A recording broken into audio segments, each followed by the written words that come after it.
This is the sound of the fiercest Israeli airstrikes into Gaza in the 75-year history of its conflict.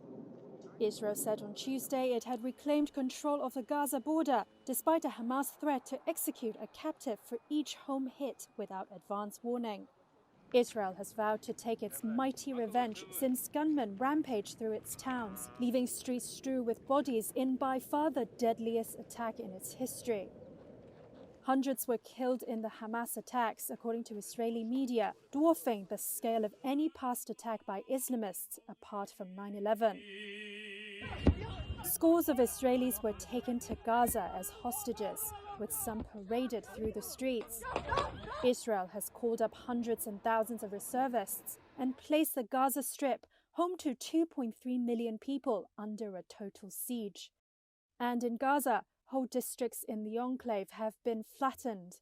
Hundreds of Palestinians have been killed, according to Gaza's health ministry. This is the moment a nurse in Al-Shifa hospital in Gaza City found out her husband, also a medic, was among the deceased.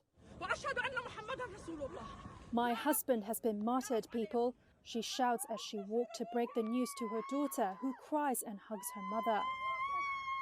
At the morgue in Khan Yunis Hospital, medics called for relatives to pick up bodies quickly because there was no more space for the dead. The United Nations said nearly a tenth of the population have fled their homes in Gaza since the start of the hostilities. This woman and her family are one of them.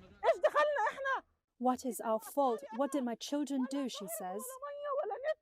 At one point, the Israeli military advised Gaza civilians to flee to Egypt, then backtracked, confirming that the crossing was closed and there was no way out. Israel's next move could be a ground offensive in the Gaza Strip, a territory it abandoned in 2005. Israeli armored vehicles were seen gathered near Gaza border on Tuesday. The total siege it announced on Monday would block even food and fuel from reaching the Strip. Israeli military spokesperson Rear Admiral Daniel Hagari said early on Tuesday there had been no new infiltrations from Gaza since the previous day. Israeli leaders will now have to decide whether to constrain their retaliation to safeguard the hostages. Hamas spokesperson Abu Ubaidah issued the threat on Monday to kill one Israeli captive for every Israeli bombing of a civilian house without warning, and to broadcast the killing. Western countries have strongly backed Israel. Arab cities have seen street demonstrations in support of the Palestinians.